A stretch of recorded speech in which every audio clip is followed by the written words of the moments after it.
मैं एक जो है अपडेट दे देता हूँ। मुमताज एक भाई। मिनट एक जी। मिनट, एक बड़ी खबर आ गई है। बड़ी खबर, जयदीप साहब ने कहा है कि तुलसी गवाड़ का अपने पद से इस्तीफा देने से और उसके पहले कई अधिकारियों के इस्तीफे से स्पष्ट है कि यूएस के अंदर भगदड़ सी मची हुई है। ये आप देखिए, ये बड़ी खबर मैं समझता हूं कि इस वक्त की ये आई है कि तुलसी गवाड़ और कई अफसरान ने अपने इस्तीफे सौंप दिए हैं, इस्तीफे दे दिए हैं। कई जनरल्स ने पहले भी इस्तीफे दिए थे और इसको लेकर के एक भगदड़ सी वहां पे है, हंगामा मचा हुआ है। तो ये बड़ी खबर इस वक्त की आ रही है, अब्दुल वाहिद साहब। आखिर क्या वजह है कि ये पूरे यूरोप वाले इतनी बड़ी-बड़ी बातें ह्यूमन राइट्स की जो है, देखिए आप बड़ी-बड़ी बातें होती हैं। मैं जॉर्जिया मेलोनी को भी सिर्फ़ इसलिए बोलूँगा कि वो पहले इसराइल की ज़बरदस्त हामी थी। लेकिन डेमोक्रेसी के अंदर होता ये है कि जब आपको इलेक्शन में भी जाना होता है, वोट भी लेना होता है, तो जब वहाँ प्रोटेस्ट शुरू हुए, उनको लगा कि कहीं उनका भी पाए-तख्त जो है, वो जो है तज़ल्ज़ुल ना पैदा हो, हिल ना जाए, कहीं उनकी कुर्सी ना छिन जाए, साफ अल्फाज में। तो जो है वो फिर थोड़ा-सा उन्होंने दिखाया कि नहीं भई फ़लस्तीन के हक़ की भी बात होनी चाहिए, लेकिन कोई बात नहीं, देर आए दुरुस्त आए। बीच में आपने देखा होगा कि डोनाल्ड ट्रंप कई मर्तबा बात बनाने की कोशिश करते थे, अब बात बनते-बनते बिगड़ जाती थी। और जैसे कि डोनाल्ड ट्रंप ने कहा था कि तेहरान के जो ऑयल डिपो पे अटैक हुआ गलत हुआ। इनकी जो गैस फैसिलिटी पे अटैक हुआ गलत हुआ, मुझको नहीं पता। वो बात सही थी डोनाल्ड ट्रंप की। वो नेतन्याहू ने जा करके डायरेक्ट अटैक किया था।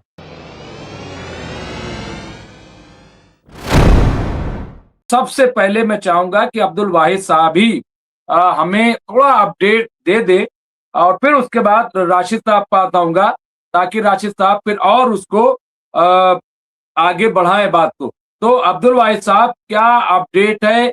जनरल मुनीर पहुंच चुके हैं, ऐसी खबरें हैं, लेकिन मैं ऑल ओवर जो है आपसे अपडेट चाहता हूं, हमारे व्यूवर भी आपसे अपडेट चाहते हैं।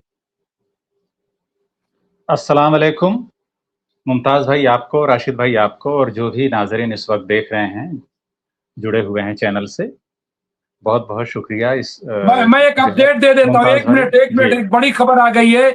बड़ी खबर, जयदीप साहब ने कहा है कि तुलसी गवाड़ का अपने पद से इस्तीफा देने से और उसके पहले कई अधिकारियों के इस्तीफे से स्पष्ट है कि यूएस के अंदर भगदड़ सी मची हुई है। ये आप देखिए, ये बड़ी खबर मैं समझता हूं कि इस वक्त की ये आई है कि तुलसी गवाड़ और कई अफसरान ने अपने इस्तीफे सौंप दिए हैं, इस्तीफे दे दिए हैं। कई जनरल्स ने पहले भी इस्तीफे दिए थे और इसको लेकर के एक भगदड़ सी वहां पे है, हंगामा मचा हुआ है। तो ये बड़ी खबर इस वक्त की आ रही है, अब्दुल वाहिद साहब, प्लीज गो अहेड। जी, मुमताज़ भाई, लेटेस्ट वही है जिस पर नज़र है पूरे दुनिया की। आसिम मुनीर जो है इस वक़्त तेहरान में हैं और उनकी बहुत सारी मीटिंग्स वगैरह शेड्यूल्ड हैं, ईरानियन फॉरेन मिनिस्टर के साथ और जो भी हैं सीनियर ऑफिशियल्स वगैरह वहाँ के। और इसके अलावा जो है ग़ालिबाफ साहब के बारे में न्यूज़ है कि उनको जो है चीफ नेगोशिएटर जो है उस पे बरकरार रखा गया है या ग़ालिबन उसको जो है एक्सटेंड किया गया है। यानी ईरान की तरफ से अमेरिका और पूरी दुनिया में जो भी बातचीत चीत हो रही है इस वक़्त, तो क़याम अमन की जितनी कोशिशें हैं उसमें जो भी मुज़ाकरातकार हैं ईरान के, उसके चीफ जो है मुज़ाकरातकार या चीफ नेगोशिएटर, वो जो है मोहम्मद बाक़र ग़ालिबाफ साहब रहेंगे, जो कि मजलिस के स्पीकर हैं। मजलिस ईरानियन पार्लियामेंट का नाम है। दूसरी बात जो है, एक बयान आज आया है जॉर्जिया मेलोनी का, उन्होंने फ्रांस को लेकर बयान दिया है। मैं फ्रांस का ज़िक्र यहाँ इसलिए करूँगा क्योंकि लेबनान के बारे में हम लोग अक्सर जो है करते हैं बात कि लेबनान की सूरत-ए-हाल क्या है और वहाँ इसराइल का इस कदर जो है एग्रेशन किस लिए है और क्या-क्या वहाँ पे है। तो लेबनान के बारे में मैंने कई बार बताया है कि वो एक फ्रेंच कॉलोनी था। जॉर्जिया मेलोनी ने फ्रांस को क्रिटिसाइज़ किया है कि आप ह्यूमन राइट्स के और इसके बड़े चैंपियन बनते हैं, लेकिन आप देखिए कि आपने अफ्रीका के 14 कंट्रीज़ के अंदर अभी भी उनकी करेंसी आप ही छाप रहे हो। यानी उनकी अपनी करेंसी नहीं है, काफ़ी हद तक फ्रांस की करेंसी वहाँ पे चलाई जा रही है, आज की डेट में। अब आप बताइए कि वो जो है छोटे-छोटे कंट्रीज़ नहीं है, उसमें चाड है, सेनेगल है, नाइजर है, ऐसे और सेंट्रल अफ्रीकन रिपब्लिक है, ऐसे बहुत सारे हैं। तो आप बताइए कि 14 कंट्रीज आज भी अफ्रीका के अंदर, और वहाँ भुखमरी का, मजदूरी का ये आलम है कि वहाँ बड़े-बड़े कान हैं गोल्ड के, और इसके सारे माइंस का कंट्रोल किस पे? फ्रांस पे। मजदूरी कराई जाती है। आपको याद होगा एक बीबीसी पे रिपोर्ट आई थी कि अल्जीरिया जो है, जिसको बोलते हैं उर्दू में अल्जज़ायर, तो अल्जीरिया जो देश है, ये भी फ्रेंच कॉलोनी था, और अल्जीरिया नज़ाद बहुत सारे लोग फ्रांस के अंदर रहते हैं। एक बहुत बड़े खिलाड़ी हुए ज़ैनुद्दीन ज़ैदान फुटबॉल के, जिनको ज़िनेडिन ज़िडाने कहते हैं। तो ज़ैनुद्दीन ज़ैदान जो है, ये बहुत पॉपुलर थे फ्रांस के, और फ्रांस के लिए काफ़ी खेला है, और दुनिया के एक मायनाज़ जो है फुटबॉल के खिलाड़ियों में आते हैं। अल्जीरिया के अंदर जो कुछ रिपोर्ट्स आईं और जो बाद में शाया हुई कि फ्रांस ने वहाँ पे क्या-क्या किया है। बहुत सारी ख़वातीन जो लोग फ्रीडम फाइटर्स थीं, लड़ रही थीं, उनको चैन में यानी लोहे की ज़ंजीरों में बाँध दिया जाता था, और उनको दूर-दराज़ ट्रैक्टर में जो है घसीटते हुए, और बहुत सारी जगहों पर उनको जो है खेतों वगैरह में ले जाके जो कुछ करते थे, और उसके बाद उनको वहीं ज़िंदा लाश जैसे छोड़ कर के चले जाते थे। बहुत सारी इज्तिमाई खबरें मिली। एक बीबीसी ने उस पर जो है 2-3 साल पहले एक रिपोर्ट दी थी कि कई साल गुज़र गए, और जब फ्रेंच जो है उन्होंने ने मिलिट्री ने कुछ नहीं बताया कि भई फलाँ-फलाँ जो है विमेन लीडर्स कहाँ हैं। बाद में जो है जब उनकी जो है छानबीन हुई, जब अल्जीरिया आज़ाद हो गया, तो दूर-दराज़ कुछ खेतों में कुछ लाशें मिली ज़ंजीरों से जकड़ी हुई, और कुछ ऐसी थी कि जिनकी सिर्फ़ हड्डियाँ बची थीं। तो इस तरह के मज़ालिम फ्रांस ने किए हैं। आखिर क्या वजह है कि ये पूरे यूरोप वाले इतनी बड़ी-बड़ी बातें ह्यूमन राइट्स की जो है, देखिए आप बड़ी-बड़ी बातें होती हैं। मैं जॉर्जिया मेलोनी को भी सिर्फ़ इसलिए बोलूँगा कि वो पहले इसराइल की ज़बरदस्त हामी थी। लेकिन डेमोक्रेसी के अंदर होता ये है कि जब आपको इलेक्शन में भी जाना होता है, वोट भी लेना होता है, तो जब वहाँ प्रोटेस्ट शुरू हुए, उनको लगा कि कहीं उनका भी पाए-तख्त जो है, वो जो है तज़ल्ज़ुल ना पैदा हो, हिल ना जाए, कहीं उनकी कुर्सी ना छिन जाए, साफ अल्फाज में। तो जो है वो फिर थोड़ा-सा उन्होंने दिखाया कि नहीं भई फ़लस्तीन के हक़ की भी बात होनी चाहिए, लेकिन कोई बात नहीं, देर आए दुरुस्त आए। तो सवाल ये है कि लेबनान के अंदर वो जो है 1960 से लेके अब तक वो कोई मज़बूत कंट्री क्यों नहीं बन पाया? तो जॉर्जिया मेलोनी का ये बयान बताता है कि जो फ्रांस है, जिससे आज़ादी मिली लेबनान को, क्या उसने इस लायक छोड़ा था? तो सोशल डिवीज़न सिर्फ़ वहाँ सोसाइटी के अंदर ही फ्रांस ने क्रिएट नहीं की, बल्कि हुकूमत के अंदर भी इसी तरह की डिवीज़न क्रिएट करके गया है कि आज तक कोई भी स्टेबल हुकूमत वहाँ पर नहीं बन पाई। चूँ-चूँ का मुरब्बा है। क्रिश्चियन होगा तो प्रेसिडेंट होगा, एक सुन्नी है वो जो है प्रधानमंत्री होगा, एक शिया है तो उसको पार्लियामेंट का स्पीकर कुछ और बना करके, इस तरह से करके ऐसा घाल-मेल है वहाँ पर कि भई कोई एक यूनिफ़ॉर्मिटी जो है कभी वहाँ की हुकूमती सतह पर आ ही नहीं पाएगी। तो जब यूनिफ़ॉर्मिटी नहीं आती है तो फिर मिलिट्री का काम क्या होता है? सिर्फ़ लॉ एंड ऑर्डर मेंटेन करना, बस। तो कुल मिलाकर लेबनान में जो इस तरह की तंज़ीमें खड़ी होती हैं, अब कुछ रिपोर्ट्स आई हैं कि आईआरजीसी जो है यानी सिपाही पासदाराने इन्क़िलाब इस्लामी, इनके जो है तकरीबन 500 से 1000 के आसपास या शायद इससे ज़्यादा लोग इस वक़्त लेबनान में हैं, और वो लोग हिज़्बुल्लाह को ट्रेनिंग दे रहे हैं। राइटर्स वगैरह ने और सीएनएन वगैरह ने भी इस तरह की रिपोर्ट्स दी हैं। मैं इस रिपोर्ट को सही मानता हूँ। सही इसलिए मानता हूँ क्योंकि हिज़्बुल्लाह जिस तरह का रेजिस्टेंस दिखा रहा है, इस वक़्त जिस तरह से एक befitting response Israeli military forces को दे रहा है, अगर इस तरह की मजबूत बैकिंग नहीं होती तो ये पॉसिबल नहीं था। तो अब जो है सवाल ये है कि ये ईरान के लोग लेबनान गए, वो सब गए, क्या इराक और सीरिया के रास्ते भी कुछ जो है एक्सेस मिल रहा है? तो अब जो है इस तरह की रिपोर्ट्स हैं कि तुर्किया भी थोड़ा-सा ढीला पड़ा है, और इराक के अंदर वो जो कुर्द थे जिनका इस्तेमाल अमेरिका करना चाह रहा था ईरान के खिलाफ, उसमें जो है अमेरिका को नाकामी मिली है। तो ये जो है बहुत सारी हैं, और उसके अलावा एक रिपोर्ट और आई है कि आज जो है बाकायदे यूएस कांग्रेस की जो डिफेंस एक्सपर्ट्स कमेटी है, उसके सामने जो बहुत सारी रिपोर्ट्स आई हैं, तो उनमें एक रिपोर्ट ये भी है कि तकरीबन 43 के आसपास जो फाइटर जेट्स हैं अमेरिका के, उनको ईरान ने टारगेट किया या वो क्रैश हुए ईरान-अमेरिका वॉर के दौरान, इधर पिछले 2 महीने के अंदर। तो ये जो है रिपोर्ट लीक हुई है जो कांग्रेस के अंदर दी है उन्होंने, कांग्रेस यानी अमेरिकन पार्लियामेंट। तो ये जो है कुछ हैं बातें ये, तो अब जो है फिलहाल देखना ये है कि अभी आसिम मुनीर हैं तेहरान में, क्या-क्या बातें होती हैं, शायद उसकी डिटेल कल तक निकल के आए, लेकिन कालिबाफ साहब का चीफ नेगोशिएटर बनाया जाना ये एक अहम पेशरफ्त है, यानी ईरान बता रहा है कि अभी हम झुकने वाले नहीं हैं। जी। बिल्कुल। और एक शानदार तज्जिया, देखिए जिसका मैं जिक्र कर रहा था, वो आपको तमाम हमारे व्यूवर जो जुड़े हुए हैं 550 करीब, अभी और जुड़ जाएंगे, आप सब जल्दी जल्दी शेयर कर दीजिए। आज याद आ गया इसलिए कह रहा हूँ, वरना मैं कह नहीं पाता हूँ। तो तमाम लोगों से गुजारिश है, वरना कभी राशिद साहब कहते हैं कि शेयर करो भाई, कभी राजा सिंह राजपूत साहब, कभी गुलबशा साहिबा, ये सब लोग कहते हैं, मैं शुक्रगुजार हूँ सबका। लेकिन इस वक्त मुझे ख्याल आ गया, तो आप लोग अपने अपने ग्रुप में जल्द अज जल्द शेयर कर दें। और राशिद साहब, अभी जब मैंने ये खबर पढ़ी कि इंटेलिजेंस के निदेशक तुलसी गवाड ने भी अपने पद से इस्तीफा दे दिया, तो आपकी बात मुझे याद आ गई। आपने कहा था गालिबन 1-2 महीना पहले कि बहुत जल्द ये इस्तीफा होगा। मुझे याद है, मैं भूलता उलता नहीं हूँ, बहरहाल कुछ चीजें भूल भी जाऊं, लेकिन ये बात आपने कही थी कि उनका इस्तीफा होगा और वो सब चीजें चल रही हैं और उनके साथ और लोगों का होगा। और आज वही, जैसे ही ये खबर आई, इसीलिए मैंने आपको थोड़ा से बाद में रखा ताकि मैं ये याद दिला दूं। और ये तो अब ये आप बताइए कि जिस तरह से ये इस्तीफा हुआ है, ये हालात हैं, इसको कैसे, इसको इतना हल्के में तो नहीं लिया जाना चाहिए, मेरा अपना ख्याल ये है। तो एक तो इस पे मैं चाहूंगा कि आप जरूर बात करें, और उसके बाद फिर आसिम मुनीर का जाना हो या जो हो, उस पे मैं जरूर बात करूंगा। लेकिन इस वक्त और एक बड़ी खबर जो आई है वो मैं बता दूं। ईरान, अभी जो बातचीत चल रही, ईरान का कहना है कि अमेरिका के साथ गहरे और अहम इख्तलाफात अब भी बरकरार हैं। ईरान की वजारत खारजा के तर्जमान इस्माइल बगई का कहना है कि अमेरिका के साथ अमन मुज़ाकरात करीबी नहीं है, और ये कहना मुश्किल है कि आया हफ्तों या महीनों में कोई मुआहदा तय पा जाएगा। सरकारी मीडिया ने बागाई के हवाले से कहा कि तेहरान और वाशिंगटन के दरमियान खलीज गहरी और अहम है। उन्होंने कहा कि हम जरूरी तौर पर ये नहीं कह सकते हैं कि हम एक ऐसे मकाम पर पहुंच गए हैं जहां एक मुआहदा करीब है। मुज़ाकरात की तवज्जो जंग के खात्मे पर है। इस मरहले पर जौहरी मसले से मुतालिक तफसीलात पर बात नहीं की जा रही है।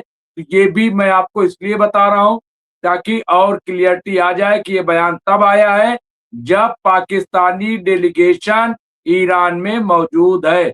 जी राशिद साहब, अब आपके हवाले।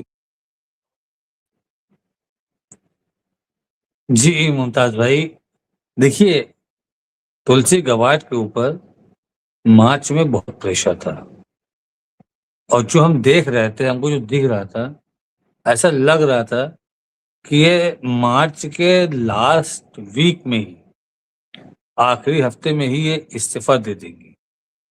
इनके ऊपर इतना दबाव था, लेकिन इनको डोनाल्ड ट्रंप के द्वारा डायरेक्ट रोका गया कि नहीं, इस्तीफा मत देना, क्योंकि एक जॉयकेन का इस्तीफा हो गया था।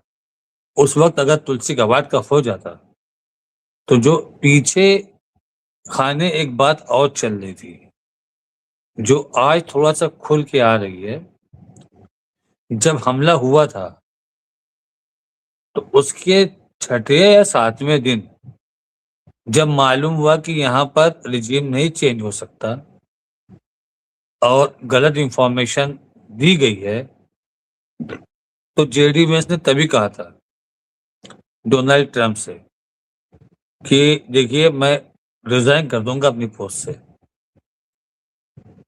क्योंकि हमारा जो फ्यूचर बनने वाला है वो आप अभी से खत्म कर दे रहे हो।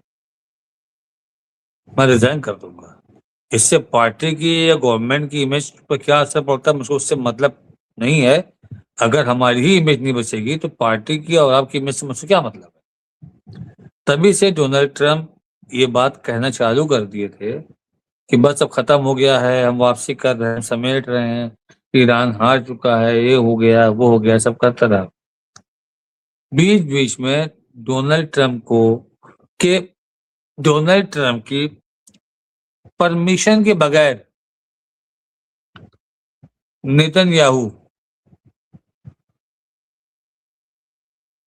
अमेरिका के फाइटर प्लेन, उनके पायलट को लेकर के अपने फाइटर प्लेन अपने पायलट के साथ भेज करके मतलब ऐसी ऐसी जगहों पर स्ट्रेटेजिक जिसमें अमेरिका की सहमति भी नहीं ली जाती थी वहां हमला कर देते थे। बीच में आपने देखा होगा कि डोनाल्ड ट्रंप कई मर्तबा बात बनाने की कोशिश करते थे और बात बनते बनते बिगड़ जाती थी। और जैसे कि डोनाल्ड ट्रंप ने कहा था कि तेहरान के जो ऑयल डिपो पर अटैक हुआ गलत हुआ, इनकी जो गैस फैसिलिटी पर अटैक हुआ गलत हुआ, मुझको नहीं पता। वो बात सही थी डोनाल्ड ट्रंप की। वो नेतन्याहू ने जा करके डायरेक्ट अटैक किया था, जिसके खिलाफ डोनाल्ड ट्रंप थे। डोनाल्ड ट्रंप ने फोन लगा के नेतन्याहू को बहुत बुरी बुरी गालियां तक दी। कहा कि जो तू कर रहा है तो मिडिल ईस्ट में अमेरिका के सारे एसेट खत्म करना चाहते हो तुम उनके मारोगे तो क्या वो छोड़ दे रहे हैं? जो हमारा लॉस होगा उसका कौन भरपाई करेगा? मैं अपने सारे फाइटर अपने सारे रिफ्यूजल बुला ले रहा हूँ वापस इजराइल से, और तुम्हारे अंदर हिम्मत है जाके लड़ो। तो जेडी वेंस का प्रेशर आज भी वही बना हुआ है। जो जंग हो नहीं पा रही है, अगर हम ये कहते हैं कि अमेरिका डर गया है, तो मुमताज भाई अमेरिका बहुत बड़ा देश है, हथियार उसके पास दुनिया में सबसे ज्यादा है। अमेरिका के पास एयर स्ट्राइक ताकत के साथ साथ मिसाइल पावर भी है। नंबर 1 दुनिया की नेवी पावर भी उसके पास है, एयरफोर्स पावर भी उसकी नंबर 1 है दुनिया की। $1 ट्रिलियन पर ईयर उसके डिफेंस के अखराजात हैं, खर्चे हैं। जबकि हमारे देश में अगर देखा जाए तो मेरे देश का बजट नहीं $1 ट्रिलियन, इतने बड़े देश का। ईरान का पूरे बजट होता होगा 5 साल का $1 ट्रिलियन। बहुत बड़ी रकम है जो अमेरिका डिफेंस पे खर्चा करता है। तो अब आप अमेरिका की बात पे ये इतना निचोड़ निकला है कि जेडी वेंस बहुत ज्यादा खिलाफ थे। अभी भी उन्होंने कहा कि अगर अटैक हुआ तो मैं इस्तीफा दे दूंगा। अभी कल की रिपोर्ट थी कि लोअर हाउस में जब बैठक हुई तो 50 और 47 का रेशियो था। वोटिंग हुई जब लोअर हाउस में 47 ट्रम्प के फेवर में थे कि हाँ अटैक करे, 50 अगेंस्ट नहीं करे। और इस 50 में 4 इनकी पार्टी के लोग थे, रिपब्लिकन। किसके कहने पर गए?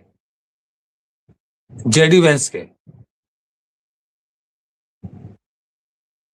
अब आज फिर जब वहां पर हाउस ऑफ रिप्रेजेंटेटिव की बैठक हुई, अपर हाउस की, तो उस बैठक को टाल दिया गया। अगर इस बैठक में भी डोनाल्ड ट्रंप के खिलाफ जाता तो डोनाल्ड ट्रंप को अपना वीटो यूज करना पड़ता, और डोनाल्ड ट्रंप अपना वीटो यूज करके दोनों हाउस की बैठकों को खत्म कर देते। तब दोनों ग्रुप की ज्वाइंट बैठक होती, जैसे हमारे यहाँ होता है महाभियोग का जजों के ऊपर। अपर हाउस लोअर हाउस की 75% मेजोरिटी होनी चाहिए। तो वहां पर भी ये हाउस ऑफ रिप्रेजेंटेटिव और लोअर हाउस के लोग 75% मेजोरिटी में डोनाल्ड ट्रंप के खिलाफ प्रस्ताव लाते हैं। तो डोनाल्ड ट्रंप किसी भी देश के साथ युद्ध नहीं छेड़ सकते थे, लेकिन उसको रोक दिया गया। ये स्ट्रेटेजी आप देखिए, यानी जेडी वेंस डोनाल्ड ट्रंप के बीच में बहुत कुछ सही नहीं चल रहा है। डोनाल्ड ट्रंप ईरान की धमकी से परेशान है या नहीं है एक अलग चीज है। वो इजराइल के रोने बिलखने से परेशान है या नहीं अलग चीज है। दुनिया की महंगाई से परेशान है या नहीं ये अलग चीज है। सबसे ज्यादा परेशान वो है जेडी वेंस से, क्योंकि जेडी वेंस का पूरा फ्यूचर खत्म हो रहा है। इस चुनाव के बाद आप ये देखिए, इनका मिड टर्म होना है अक्टूबर नवंबर में, उसमें अगर ये हार जाते हैं तो सारी पावर कांग्रेस के पास, और इनका अगर इम्पीचमेंट हो जाता है तो बैठाया जाएगा जेडी वेंस को। जेडी वेंस जरूर अमेरिका के राष्ट्रपति बन जाएंगे, लेकिन पावरलेस राष्ट्रपति रहेंगे। क्यों? क्योंकि मिड टर्म आप हार चुके हो, तो सारी पावर कांग्रेस के पास है। फिर जो नेक्स्ट चुनाव होगा उसमें रिपब्लिकन जीत पाएगी कि नहीं, इसकी बहुत कम उम्मीदें हैं। रिपब्लिकन की चांसेस बहुत कम है। तो जेडी वेंस का तो टाइम खत्म हो गया ना, फिर क्या मिल रहा उनको, और पता नहीं कितने टर्म वो न जीत पाए, उसके बाद उनकी क्या लाइफ रहे। तो मुमताज भाई, आज ये जो हर बात मानने को तैयार है, यहां तक कि डोनाल्ड ट्रंप ने कहा कि मैं उनके जवाब का इंतजार करूंगा। ये कोई छोटी मोटी लाइन नहीं है। अगर आप इसको छोटी लाइन समझिए, जो इंसान अपने आप को खुदा समझ रहा था, जो इंसान बोलता था ये कर दूंगा वो कर दूंगा, हम तुमको पाषाण में भेज देंगे, स्टोन एज में भेज देंगे, पूरा खत्म कर देंगे, वो इंसान अगर ये कह रहा है कि मैं उनके जवाब का इंतजार करूंगा। जेडी वेंस कह रहे हैं बातें बहुत सकारात्मक जा रही है, और हमला करने की बात अब बोल रहा है कि वो सेना का विकल्प भी है। अब नहीं कह रहे तबाह कर दूंगा, खत्म कर दूंगा, अब कह रहे हैं सेना का विकल्प भी है। तो जो बात करने का टोन होता है ना, जब कोई चोर पकड़ा जाता है तो आप देखिए वो उसकी आवाज कितनी बैठी बैठी रहती है, घबराई घबराई रहती है। उसी की आवाज से लोग पकड़ लेते हैं कि ये अपराध तुम्हारा किया हुआ है। इसी तरह से डोनाल्ड ट्रंप की जो लाइनें आती हैं, वो लाइन बता देती हैं उनकी बातों की कि इनके ऊपर क्या गुजर रही है। तो जो हमले की बात हो रही थी, नेचुरल सी बात है, हमला होना इतना आसान नहीं है। ये तो हम आपसे बहुत दिन से बोलते चले जा रहे थे, हम आज भी यही बोल रहे हैं मुमताज भाई, हमला अमेरिका नहीं करेगा, इजराइल कर सकता है। इजराइल कर सकता है, अमेरिका नहीं करेगा हमला। अमेरिका सिर्फ इजराइल का सपोर्ट कर सकता है, लेकिन खुल के नहीं आएगा। तो आज जो सूरत हाल है, ये पूरी दुनिया को पसंद आ रही है। ये सूरत हाल सिवाय इजराइल के सिर्फ उसी को पसंद नहीं है, बाकी सबको पसंद आ रही है। सब सोच रहे हैं किसी तरीके से मामला सही हो जाए। और सिर्फ दो इजराइल में भी नेतन्याहू, इजराइल में भी नेतन्याहू और उन एंड कंपनी, आवाम को भी नहीं। जी, तो मुमताज भाई, दो चीजें हैं जिसके ऊपर मामला थोड़ा सा फंसा हुआ है, बाकी हर चीजों पर मैटर सॉल्व हो रहा है। वो इम्पोर्टेंट चीज है ईरान के लिए, ईरान उसको लूज नहीं करना चाहता। एक तो न्यूक्लियर इन्वेस्टमेंट की बात आ रही है, दूसरी होर्मुज पे टैक्स की बात आ रही है। इन दोनों चीजों पर ईरान तैयार नहीं हो रहा है। अमेरिका चाह रहा है कि इस पर कोई निगोशिएशन हो, इसमें तुम थोड़ा सा पीछे आओ, लेकिन ईरान ने कहा कि हम हर चीज से पीछे हट सकते हैं, इस चीज से पीछे नहीं हट सकते। अब हमने इतना कंसीडर किया है तो थोड़ा आप भी कंसीडर करो। इसी में बात चल रही है, उसी पे आसिफ मुनीर भाग रहे हैं, मोहसिन नकवी वहां बैठे हुए हैं, टर्किया से भी फोन आ रहा है, कतर से भी फोन आ रहा है। ऐसा नहीं है कि अब्बास अराची और फिजिशियन खामोश बैठे हैं, ये पूरा दिन एंगेज रहते हैं इन्हीं मसलों पर।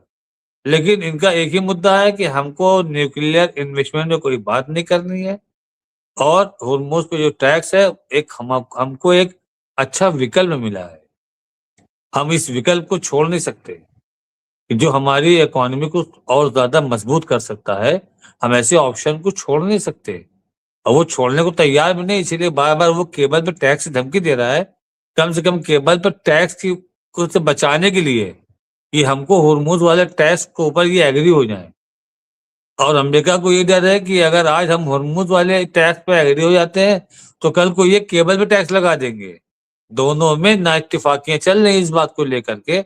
अगर इस बात पर ईरान तय हो जाता है, बात तय हो जाती है कि हम केबल पर टैक्स नहीं लगाएंगे, तो शायद अमेरिका होर्मुज पर टैक्स लगाने पर इन पे मान जाए। जी मुमताज भाई।